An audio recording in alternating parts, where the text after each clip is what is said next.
Ndabasuhuje mu izina ry'umwami wacu Yesu. Amazina yanjye ni Maturo Joseph Sarto. Nkaba nifuje ko tuganira ijambo ry'Imana. Tugiye gusoma mu rwandiko rw'Abaheburayo igice ni cya 11. Tugiye guhera ku murongo wa 8. Abaheburayo igice ni cya 11 umurongo wa 8 haranditse ngo kwizera niko kwatumye Abrahamu yumvira Imana imuhamagariye kujya aho yari agiye kuragwa, nuko agenda atazi yajya. Kwizera niko kwatumye aba umusuhuke mu gihugu yasezeranijwe, akaba nk'umushyitsi muri cyo, akabana mu mahema na Isaka na Yakobo abaraganywe nawe ibyo byasezeranijwe, kuko yategerezaga umudugudu wubatswe ku mfatiro uw'Imana yubatse ikawurema. Amen. Tugiye kongera nanone dusome mu Itangiriro igice ni cya 20. Itangiriro igice ni cya 20. Tugiye guhera ku murongo wa mbere kugira ngo tubone gutangira kugira icyo tuganira kuri aya magambo. Itangiriro igice ni cya 20 umurongo n'uwa mbere haranditse ngo umwami w'i Gerari acyura Sara, Imana imutegeka kumusubiza Aburahamu. Umurongo wa mbere, Aburahamu avayo agenda yerekeje i Negebu, atura hagati y'i Kadeshi n'Ishuri, asuhukira i Gerari. Aburahamu avuga Sara umugore we ati ni mushiki wanjye. Abimeleki umwami w'i Gerari atumira Sara aramujyana, maze Imana ibonekera Abimeleki mu nzozi nijoro iramubwira iti umeze nk'intumbi kubwa wa mugore wenze, kuko afite umugabo. Ariko Abimeleki yari ataramwegera, arayibaza ati mwami, wakwica ishyanga nubwo rikiranuka? ubwe si we wavuze ati ni mushiki wanjye? N'umugore nawe ubwe ntiyavuze ati ni musaza wanjye? Icyo nkoze icyo gikoze mfite umutima ukiranutse n'amaboko atanduye. Imana imusubiriza mu nzozi iti koko nzi yuko ukoze ibyo ufite umutima ukiranutse, kandi nanjye nakubujije kuncumuraho, nicyo cyatumye ntagukundira kumukoraho. Noneho subiza uwo mugabo umugore we, kuko ari umuhanuzi azagusabira ukarama. Ariko nutamusubiza umenye yuko utazabura gupfana n'abawe bose. Abimeleki azinduka kare kare, ahamagaza abagaragu be bose, abatekerereza ibyo byose, baratinya cyane. Maze Abimeleki ahamagaza Aburahamu aramubaza ati watugize ibiki? Nagucumuyeho iki cyatumye ushyiraho jyewe n'ubwami bwanjye icyaha gikomeye? Wankoreye ibidakwiriye gukorwa. Abimeleki arongera abaza Aburahamu ati wabonye iki cyagukoshereje ibyo? Aburahamu aramusubiza ati nuko nibwiraga ntashidikanya yuko aha hantu nta kubaha Imana guhari, kandi nanjye nari nzi ko bazanyica bampora umugore wanjye.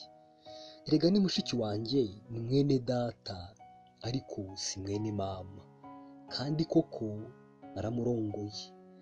Kandi ubwo Imana yankuraga mu nzu ya data ikanzerereza, naramubwiye nti iyo niyo neza uzajya ungirira, aho tuzajya tugera hose ujye uvuga yuko ndi musaza wawe. Amen. Ukomeje ku murongo wa 14 ukarinda urangiza icyo gice cyose, bikomeza kuvuga kuri iyi nkuru y'ukuntu Aburahamu yasuhukiye mu gihugu cy'i Gerari ari kumwe n'umugore we Sara. Mbere y'uko basohorerayo, Aburahamu agasaba umugore we yuko yaza kuvuga ko mu by'ukuri atari umugore we ahubwo ari mushiki we. Sara arabimwemerera. Barangije ngo bagezeyo, Sara avuga yuko ngo ari mushiki wa Aburahamu. Hanyuma umwami w'i Gerari akunda Sara, arangije ngo aramutwara. Ariko ngo bigeze nijoro arota inzozi, Imana iramubonekera mu nzozi, irangije aramubwira ati genda gufata nk'intumbi kubw'uwo mugore. Ati nuko noneho Abimeleki nabasubiza Imana ati ese ubwo ushobora kurimbura ishyanga naho ryaba rikiranuka? Ati jyewe icyo nakoze nabikoze mfite umutima ukiranutse utancira urubanza. Ati kuko nababanjije kubaza uyu mugore, mubaza icyo apfana n'uriya mugabo, ambwira yuko ari mushiki we. Ati n'umugabo nawe nuko yanshubije ati urumva jyewe nta cyaha nibonyeho rwose. Imana iramubwira iti nibyo koko nzi neza yuko wabikoze ufite umutima ukiranutse, atari ko nanjye ndabikubwira mbizi yuko uwo mugore ari umugore we. Ati rero ubwirizwa kumusubiza umugore we. ati kuko ni n'umuhanuzi wanjye uriya mugabo, ati nawe azagusabira maze uzarame. Nuko bukeye mu gitondo rero urumva kubera izo nzozi yarose avugana n'Imana, urumva zamuteye ubwoba cyane, abanza guhamagara abagaragu be abasobanurira ibyo bintu, ati aba bantu baje hano ati barakomeye bateye ubwoba. Urumva nuko abona guhamagara na Aburahamu ati ibyo wankoreye ni ibiki? Ni ibiki ko wambeshye, kuki utambwije ukuri ukambeshya yuko uyu mugore ari mushiki wawe? Nuko Aburahamu ati jyewe icyatumye nkubwira yuko ari mushiki wanjye, ati nuko nagize ubwoba, naratinye yuko muzanyicamo mumpura, ati mpitamo kubabwira yuko ari mushiki wanjye. Hanyuma iyo bigeze nko ku murongo wa 13 Aburahamu akomeza akesisita akavuga ati rero rwose nabikoze kubera ubwoba, ariko nyamara Sara ni mushiki wanjye. Ati Sara ni mushiki wanjye rwose, atariko ubuvandimwe bwanjye nawe ni mwene data ntabwo ari mwene mama. Ati ni mwene mama, ni mwene data ntabwo ari mwene mama. Ati kandi kuva mpereye igihe Imana yampamagariye inkuye mu nzu yo kwa data, ati nibwo natangiye kumubwira yuko mvukana nawe kuri data. Ati nibwo ubuvandimwe bwanjye nawe bwatangiye. Ati narambwiye nti aho tuzajya tujya hose uzajya uvuga yuko ndi musaza wawe. No gukomeza ukuntu Abimeleki yabahereje ibyo bafite byose, akabahereza n'abagaragu bakamuherekeza n'ingabo zikamuherekeza bakagenda. Iyi nkuru dusomye mu by'ukuri mu itangiriro igice cya 20, kugira ngo tugire icyo tuyivugaho, nuko mu by'ukuri hari indi nkuru iri mu gice cya 12, igice cya 12 uhereye nko ku murongo wa 10, nayo imeze nk'iyi ngiyi neza, ivuga nanone ukuntu inzara yateye nanone mu gihugu cy'i Kanani. Hanyuma Sara na Aburahamu nanone bakongera bagasuhukira, ariko noneho bagasuhukira muri Egiputa. Hanyuma mbere yo kugira ngo basohorere muri Egiputa, Aburahamu akongera akabwira Sara ati uze kuvuga yuko uri mushiki wanjye. Mwaza gusoma iyo nkuru, itangiriro n'igice cya 12 guhera ku murongo wa 10. Hanyuma bagera muri Egiputa, Sara akavuga yuko Aburahamu ari mushiki we. Hanyuma umwami wa Egiputa ari we Farawo, ngo abatware be bagashima Sara bakamumushyira. Nuko hanyuma ngo Imana ikabateza ibyago bikomeye cyane kubera yuko yatwaye Sara. Hanyuma Farawo kugezaho ari kuyi Sara ati subira ku mugabo wawe, akahamagara Aburahamu ati kuki wambeshye yuko mu by'ukuri uyu ari mushiki wawe kandi yari umugore wawe? Nuko Aburahamu akamubwira ati nabitewe n'ubwoba. Urumva bimeze kimwe. Iyo nkuru yo mu itangira igice cya 12 uhereye ku murongo wa 10 imeze nk'iyi ngiyi yo mu gice cya 20, ivuga mu gusuhuka n'ahantu gusuhuka, n'ukuntu Aburahamu yavuze ko Sara ari mushiki we. N'ahangaha nibyo twagiye tubona, nibyo tugiye kurebera hamwe. Ese kuki Aburahamu yavuze ko Sara ari mushiki we? Ni ubuhe butumwa hano Imana yashaka kugira ngo twigishe? N'iki yashaka kugira ngo twereke hano? Ni iyihe mpamvu Aburahamu yavuze ko Sara ari mushiki we kandi tuzi ko ari umugore we? Nibyo tugiye kureba dushingiye nanone ku byanditswe bya bindi uko bigenda biri budusobanurire. Nuko hanyuma ariko mbere y'ibyo byose turabanza dushingire ku bitekerezo bibiri. Hari ibitekerezo bibiri, ni ukuvuga ngo hari abandi bene data cyangwa se abandi bakristu bavuga ko igitekerezo cya mbere, uruhande rumwe ruvuga ko hariya Aburahamu yavuze ko Sara ari mushiki we. Bamwe bavuga ko Aburahamu yabeshye, bavuga bati Aburahamu yarabeshye, ntabwo Sara ari mushiki we, Sara yari umugore we. Ati bityo rero ati Aburahamu yarabeshye hariya, bashaka kugaragaza yuko mu by'ukuri icyo yakoze icyaha cyo kubeshya. Icyo ni igitekerezo kimwe, ni uruhande rumwe rubivuga. Abandi bavuga butumwa nabo bakavuga ko Aburahamu atigeze abeshya, ahubwo ko muri kiriya gihe cya Aburahamu yabayeho cyangwa se yavutse, Bibiliya yera ifite ubusobanuro igaragaza ko Aburahamu yavutse mu 2166 mbere y'ivuka rya Kristo. Bakavuga yuko mu by'ukuri muri kiriya gihe abantu bari bemerewe gushakana bafitanye isano rya bugufi. Ati rero ati kuba Aburahamu yararongoye Sara ari mushiki we, ati turabona atarabeshye, ahubwo turemeza ko Sara yari mushiki we, ati kuko abantu muri kiriya gihe bari babyemerewe gushakana abantu bahuje amasano ya bugufi. Urumva n'ibitekerezo bibiri. Hari abavuga yuko Sara yari mushiki we kandi muri kiriya gihe bikaba byari byemewe gushakana. Hari n'abandi bavuga yuko Sara atari mushiki we, ko Aburahamu yabeshye abitewe n'ubwoba. Ni ukuvuga ngo nk'uruhande ruvuga ko Sara yari mushiki wa Aburahamu, tugiye kubireba iyo dusomye mu itangiriro nanone igice cya 11 duhere nko ku murongo wa 26 kugira ngo Bibiliya itwereke niba koko baravukanaga. Iyo dusomye uhereye ku murongo wa 26 w'igice cya 11 cy'itangiriro haravuga ngo kuvuka kwa Aburamu. Tera yamaze imyaka 70 avutse, abyara Aburamu na Nahori na Harani 27. Uru nirwo rubyaro rwa Tera. Tera yabyaye Aburamu na Nahori na Harani. Harani yabyaye Loti. Harani apfiraho Tera se ari mu gihugu yavukiyemo ahitwa Uri y'Abakaludaya. Aburamu na Nahori bararongora. Umugore wa Aburamu yitwa Sarayi, umugore wa Nahori yitwa Miluka.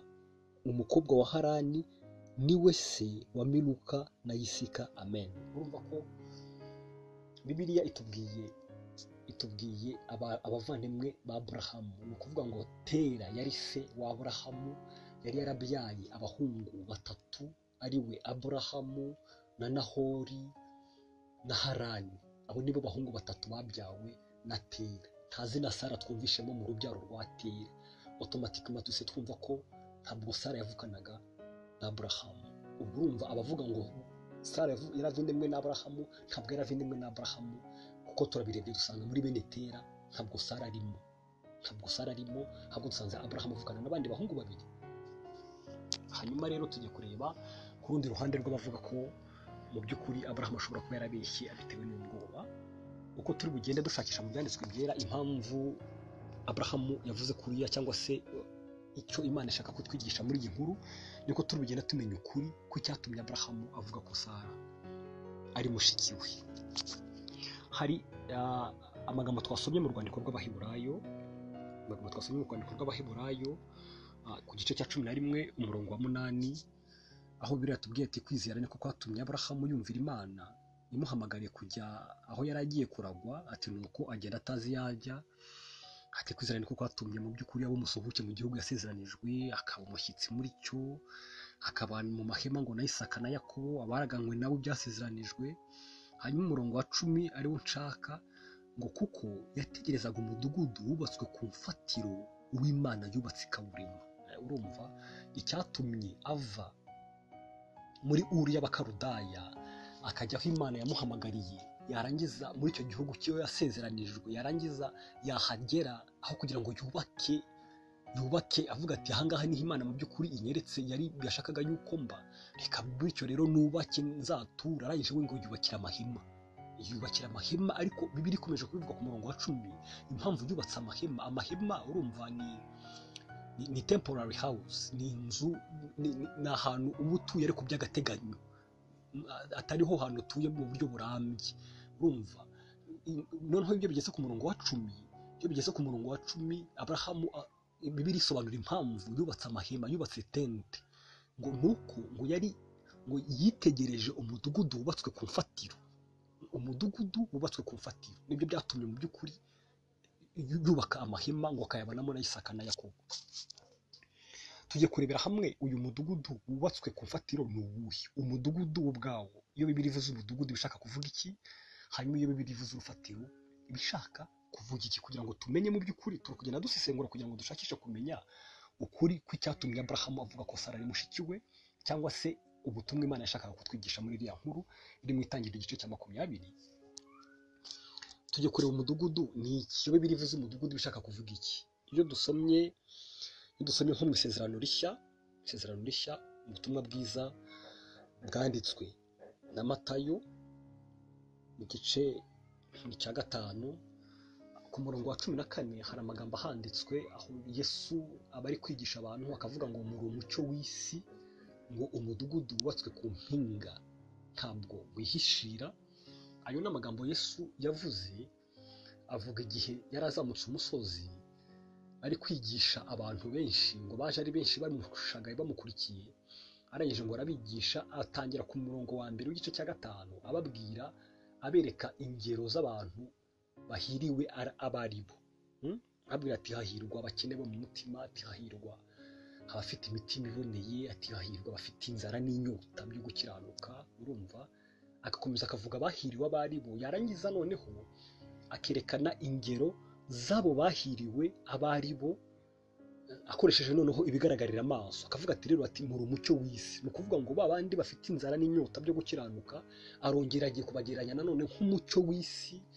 Arongera arababwira ati muri umunyu w'isi, urumva ati nanone ati mumeze nanone nk'umudugudu wubatswe ku mfatiro, ati mumeze nk'umudugudu nako wubatswe ku mpinga, ati umudugudu rero ntabwo ushobora kwihishira aho umuntu yaba ariho hose yaba awubona uwo mudugudu, ati kuko uba wigaragaza wowe ubwawo, ukareba imiterere yawo, ukareba ubwiza bwawo, ati mu by'ukuri uwo mudugudu wubatswe ku mfatiro namwe murabyumva uba ugaragara buri muntu uwo ari we wese.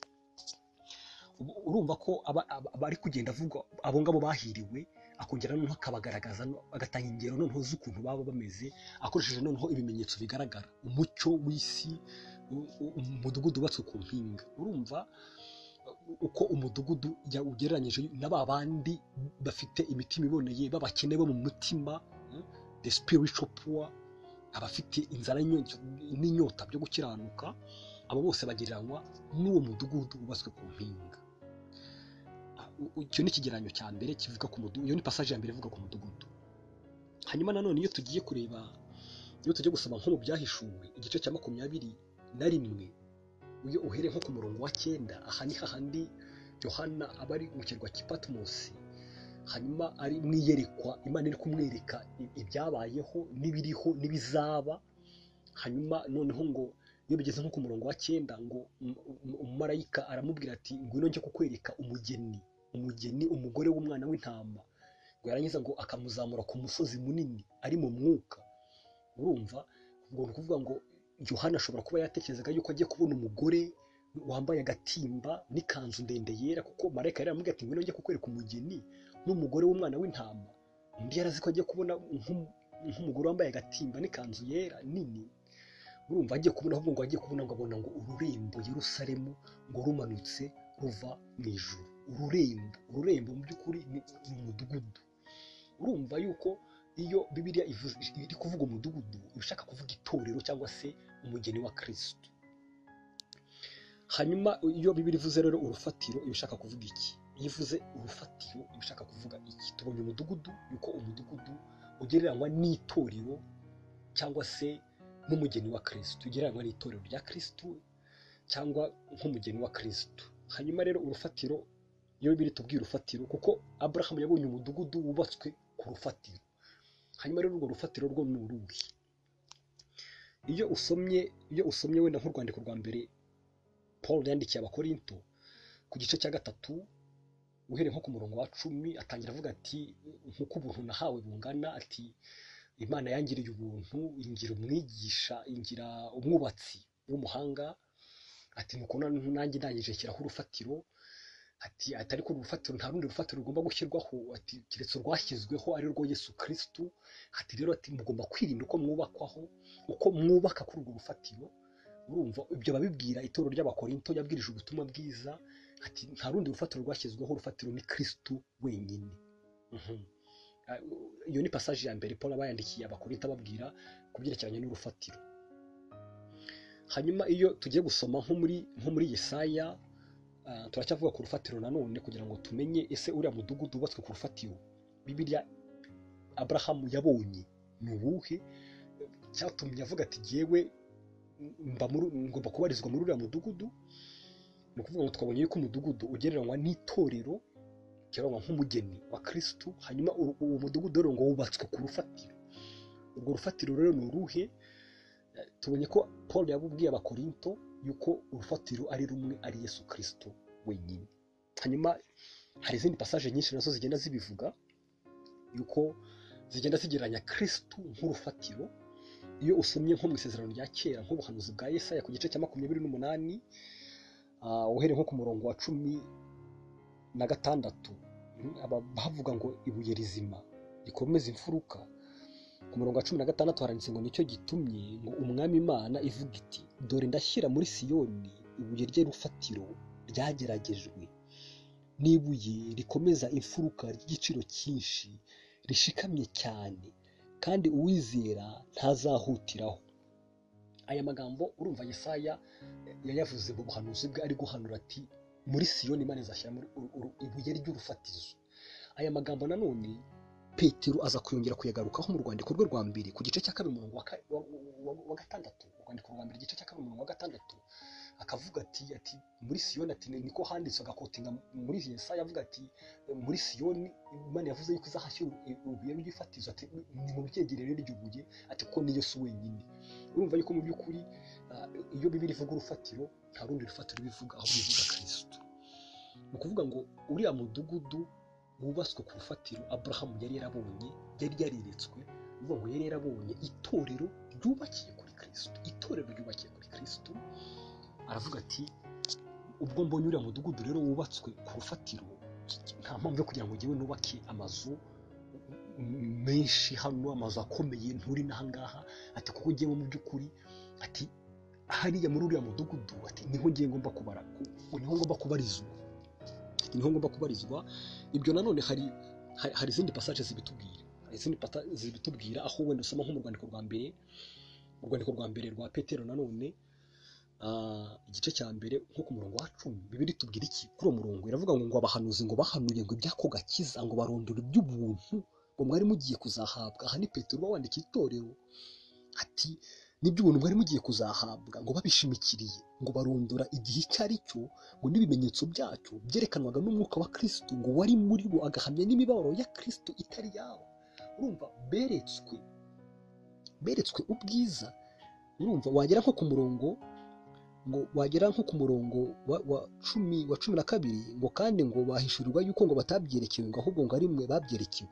Ni ukuvuga ngo abahanuzi bahanuye ibyako gakiza barondora iby'ubuntu mwari mugiye kuzahabwa, ngo ni twebwe twari tugiye kuzahabwa ngo babishimikiriye, barondora igihe icyo ari cyo ngo n'ibimenyetso byacyo by'icyo gihe ngo byerekanwaga. Ni ukuvuga ngo igihe n'ibyo bimenyetso byerekanwaga n'umwuka wa Kristo wari uri muri abo bahanuzi ba kera. Na Aburahamu yari umuhanuzi, ni ukuvuga ngo umwuka wa Kristo wari uri kuri we umwereka imibabaro ya Kristo. Reka dukomeze twumve ngo byacyo ngo byerekanwa n'umwuka wa Kristo ngo wari muri bo agahamya imibabaro ya Kristo itari yaba n'ubwiza bw'uburyo bwinshi bwari bugiye kuyiheruka. Ngo kandi barangije noneho ngo bahishurwa yuko ibyo batabyiyerekeye ngo ari twebwe babyerekewe. Ni ukuvuga ngo umwuka wa Kristo wari uri kuri bo ubereka imibabaro ya Kristo itari yaba, ariko nyuma y'iyo mibabaro ya Kristo ibereka n'ubwiza buzayiheruka. Ubwo bwiza buzaheruka imibabaro ya Kristo bien sûr n'itorero, kuko itorero niryo ryakomotse mu mibabaro ya Kristo. Ngo barangije ariko babwirwa nuko ibyo ngibyo beretswe atari ibyabo ahubwo ari ibyacu.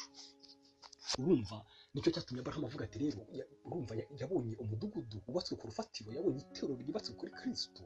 Urumva rero ku bw'umwuka wa Kristo wari uri kuri bo ukabereka ngo imibabaro izaba, nubwo rwose ngo hari kera cyane, hari mu mwaka w'2000 mbere y'uko Kristo aza. Hanyuma n'umwanditsi w'igitabo cy'Abaheburayo arakomeza akabivuga. Iyo usomye nko kuri gice cya 11 uhereye nko ku murongo wa 13 akavuga ngo abo bose ngo bapfuye bakizera batarahabwa ibyasezeranijwe, ahubwo ngo babiroraga biri kure cyane. Urumva ibyasezeranijwe barabirebaga bakabibona biri kure cyane, ngo barangiza ngo bakabyishimira, ngo bakavuga yuko ngo ari abashyitsi n'abimukira. Urumva nicyo cyatumye Aburahamu yubaka tente, yavuze ati nta mpamvu yo kugira ngo nubake amazu akomeye n'ahangaha, njyewe ndi umushyitsi nkaba n'umwimukira. Urumva ati bakavuga ko ari abashyitsi ngo bavuga batyo rero baba berekana yuko ngo baba bashaka gakondo. Iyo baba barakumbuye iyo bavuyemo baba barabonye uburyo bwo kuzayisubiramo, ariko noneho ngo barashaka gakondo irusha icyo gihugu kuba cyiza, iyo ariyo yo mu ijuru. Ngo nicyo gituma rero Imana igakorwa n'isoni zo kwitwa Imana yabo. Ni ukuvuga ngo tugiye kuvuga kuri aya magambo, Aburahamu yari umuhanuzi w'Imana nk'uko Imana yabibwiye Abimeleki iti uwo mugabo n'umuhanuzi wanjye. Bibiliya itubwiye yuko abahanuzi bo mu isezerano rya kera bo mu gihe cya kera, kuko Aburahamu ni uwa mbere isezerano rya kera, ati abahanuzi bahanuye iby'ako gakiza, bahanuye iby'agakiza kazaza, babyeretswe n'umwuka wa Kristo wari uri muri bo ukabereka imibabaro ya Kristo itaraba, ariko nyuma y'iyo mibabaro bakerekwa n'ubwiza buzayiheruka. Ubwo bwiza ni itorero. Ni ukuvuga ngo bari babizi, bari bareretswe ukuza k'umwami wacu Yesu muri iyi si, barangije berekwa n'itorero rizava muri ya mibabaro ya Kristo. Barangije baravuga bati twebwe ntabwo nubwo bose turabo muri kino gihe, ariko ntabwo tubaranwa nabo muri kino gihe, ahubwo twe turabarizwa muri uriya mudugudu, turabarizwa mu itorero. Ni ukuvuga ngo bemeye bizera Kristo kandi Kristo atarerekanwa. Ni ibintu bikomeye cyane. Nicyo cyatumye Imana ivuga iti rero ntabwo nkorwa n'isoni mu by'ukuri zo kwitwa Imana yabo, kuko umwanditsi w'igitabo cy'Abaheburayo hano ku gice cya 11 akomeza akavuga intwari zo kwizera. Akavuga intwari zo kwizera. Mu by'ukuri intwari ni umuntu ukora ibintu bikomeye abandi batabashije, abandi badashobora gukora, ibintu bikorwa n'abakeya, urumva. Hanyuma rero Imana nayo yabashyize mu ntwari zo kwizera. Ni ukuvuga ngo bakoze ibintu bikomeye. Ikintu gikomeye bakoze ni iki? Ni uko bizeye ukwizera kutarerekanwa. Beretswe Kristo, berekwa Kristo atarabaho, atarerekanwa. Amen. Yari ariho ariko atarerekanwa. Berekwa imibabaro ye, berekwa n'ubwiza buzayiheruka, barangije barabyizera. Ni ukuvuga ngo bizeye Kristo kandi Kristo atarerekanwa. Bemera kuba ba Kristo no kugendera muri Kristo kandi Kristo atarerekanwa. Urumva, icyo nicyo kintu gikomeye cyatumye Imana ivuga iti mwebwe muri intwari zo kwizera. Ikigeretse kuri ibyo ngibyo kandi ntabwo sinkorwa n'isoni zo kwitwa Imana yayo. Amen. Murumva rero mu by'ukuri Aburahamu hano yari afite ihishurirwa, yari yararebye mu mwuka abona itorero, abona yuko mu by'ukuri we abarizwa muri iryo terura, ari urugingo rw'itorero, aho kugira ngo mu by'ukuri afatwe nko mu isezerano ya kera. We yaravuze ati ngewe mbarizwa muri uriya mudugudu, ati mbarizwa muri uriya mudugudu, ati niwo mbarizwamo, uwo mudugudu wubatswe ku rufatiro. Umudugudu wubatswe ku rufatiro rero twabonye yuko ari itorero ryubakiye kuri Kristo.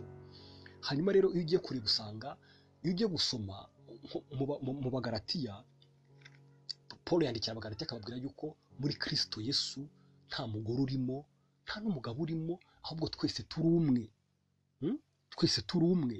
Nta mugabo uba ukiriho, nta n'umugore ukiriho, ahubwo twese tuba turi umwe muri Kristo Yesu. Usomye nko mu Bagalatiya igice cya 3 uhereye wenda nko ku murongo wa 28 haranditse ngo noneho ngo ntihakiriho umuyuda cyangwa umugiriki, ngo cyangwa imbata cyangwa umudendezo, ngo ntihakiriho umugabo cyangwa umugore, kuko mwese muri umwe muri Kristo Yesu. Ubwo muri aba Kristo, muri urubyaro rwa Aburahamu, murabaraganwa nk'uko byasezeranijwe. Urumva, turi umwe muri Kristo Yesu. Urumva, twarangiza kuba umwe muri Kristo Yesu tugahita duhinduka urubyaro rwa Aburahamu. Kubera iki? Kuko Aburahamu, urumva, niwe wa mbere wizeye, niko Bibiliya itubwira ko ari we wabanje kwizera. Yizera kandi utarahishurwa, yizeye Kristo atarahishurwa. Niyo mpamvu iyo twizeye duhita twitwa ko turi urubyaro rwe. Hanyuma rero ukuvuga ngo kwizera kwacu guhuye no kwa Aburahamu. Hanyuma rero iyo mu kwizera rero nta mugabo ukiriho, nta mugabo umuyuda uba ukirimo, nta mugore uba ukirimo, ahubwo twese tuba turi umwe. Urumva, kandi tuba dusangiye umubyeyi umwe ari we Data. Ntabwo tuba dusangiye mama, ahubwo tuba dusangiye Data. Urumva, Aburahamu rero ajya gusubiza Abimeleki yamusubije nk'umunyamwuka, kuko we yari yarahishuriwe Kristo kera. Rwose yari atarerekanwa Kristo, ariko we yari yarabibonye kera. Aramubwira ati rero Sara ni mushiki wanjye, Sara ni mushiki wanjye. Ati ariko asobanura ubuvandimwe bwe na Sara. Ku murongo wa 12 asobanura ubuvandimwe bwe na Sara, akavuga ati ni mwene data, ntabwo ari mwene mama. Urumva, ati kandi uhereye igihe, ati ubuvandimwe bwanjye na Sara aho butangirira igihe Imana yampamagaye ngo mve muri Uriya y'Abakaludaya. Ati nibwo namubwiye nti rero guhera uyu munsi witwa mushiki wanjye. Mu by'ukuri ku murongo wa 8 w'igice cya 11 cy'Abaheburayo twasomye umurongo tubwira ngo kwizera niko kwatumye Aburahamu ngo ava mu gihugu kiwabo muri Uriya y'Abakaludaya akajya mu gihugu Imana yari yamuhamagariye. Kwizera niko kwatumye avayo. Ni ukuvuga ngo rero ukuva kwa Aburahamu muri Uriya y'Abakaludaya tuzi neza yuko byari igishushanyo cy'itorero kiva mu isi y'ibyaha kijya mu gukiranuka. Urumva rero kubera ko yavuye iwabo kubwo kwizera, Yesu abwira Sara tuzi n'ibindi, ati twebwe n'ukuri dose duhindurirwa ubuvuke. Ubu ngubu turi abanyamwuka, uri mushiki wanjye. Urumva, nubwo uri umugore wanjye ariko uri na mushiki wanjye. Urumva, ni ukuvuga ngo rero ubuvuke Aburahamu yavugaga, yabwiye Abimeleki, ubuvuke yabwiye Farawo ku gice cya 12 cy'Itangiriro, nta bundi buvuke yavugaga ngo ubuvuke bwo mu mwuka. Kuko twarebye ku mubiri muri bene Tera ariko nta zina rya Sara ririmo. Ni ukuvuga ngo rero ubuvuke, kandi Aburahamu yakomeje yensista Abimeleki akomeje kumubaza, yakomeje yese atamubwira ati rega Sara ni mushiki wanjye, ati ariko ni mushiki wanjye, ati ni mwene data ntabwo ari mwene mama. Bivuze ko Aburahamu ubuvandimwe cyangwa se ukuvukana kwe na Sara yavugaga mu kuvukana ko mu mwuka. Sara yari mushiki wa Aburahamu mu mwuka, ntabwo rero Aburahamu yigeze abeshya, kuko nta Bibiliya nta hantu na hamwe tubwira ko Aburahamu yabeshye, ahubwo ni ukuvuga ngo Aburahamu we yari umunyamwuka, yabonye ko Sara ari mushiki we, aravuga ati uri mushiki wanjye, uri mwene data, uri mwene data ntabwo uri mwene mama. Murumva ko mu by'ukuri ibyo bari abahanuzi ba kera bakoze ibikomeye cyane, beretswe ukwizera, berekwa ugukiranuka, berekwa Kristo atarerekanwa, baramwizera, bizera Kristo kandi Kristo atarerekanwa, bemera kugendera muri Kristo kandi Kristo atarerekanwa. Nicyo cyatumye Bibiliya ibashyira mu ntwari zo kwizera. Mu by'ukuri nuko ibyo bakoze ibintu bikomeye cyane, bakoze ibintu, babashije kugendera muri Kristo, babasha kwizera Kristo, bagendera muri Kristo kandi Kristo atarerekanwa. Ibyo twebwe twananiwe muri kino gihe, ibyo twebwe byatubereye umutwaro muri kino gihe, bituma twihimbira ukundi gukiranuka, bituma twihimbira ibindi bintu bitari muri Bibiliya, bigatuma dushaka kugira ngo ahari twishakira igikundiro ku Mana. Ariko nyamara nubwo bwose twebwe biri kutubera umutwaro, nubwo bwose twebwe biri kutubera umuzigo ukomeye cyane, ariko tujye tumenya yuko hari ababishoboye kandi babishoboye mbere, bashoboye kuba ba Kristo, bashoboye kugendera muri Kristo kandi Kristo atarerekanwa. Murumva ko mu by'ukuri ntacyo dufite cyo kwiriguza, kuko niba hari igicucu cy'abahamya benshi bahari bahamya ko babishoboye, natwe tugomba kubishobora. Niyo mpamvu rero mu by'ukuri buri uwo ari we wese ahamagarirwa kugira ngo agendere muri kuno kwizera, agendere muri Kristo, kuko hari abatubanjirije babibashije. Urumva ko rero mu by'ukuri tubonye ko kuba Aburahamu ari musaza wa Sara, cyangwa se Sara ari mushiki wa Aburahamu. Aburahamu yavugaga ubuvandimwe bwabo bwo mu mwuka, ntabwo yavugaga ubuvandimwe bwabo bwo mu mubiri, icyo tubonye. Hanyuma rero natwe kandi Imana ikaba ishaka kugira ngo itwereke yuko mu by'ukuri hari abatubanjirije babibashije, natwe tugomba kubishobora, tukagendera muri Kristo, tukaba abanyamwuka kuruta uko twakagombye kuba abanyamubiri. Ntabwo Aburahamu yigeze atekereza ku byerekeranye n'umubiri. Yaravuze ati nta mpamvu kugira ngo nubake tenti n'ahangaha, ati kuko simbarizwa n'ahangaha, njyewe mfite aho ngomba kubarizwa, ni hariya, ni muri uriya mudugudu wubatswe ku rufatiro. Urumva ibyo byiringiro nibyo bigomba kuba muri twebwe, tukaba abanyamwuka kuruta uko twakabaye abanyamubiri. Murakoze rero, Yesu abaha umugisha. Amen.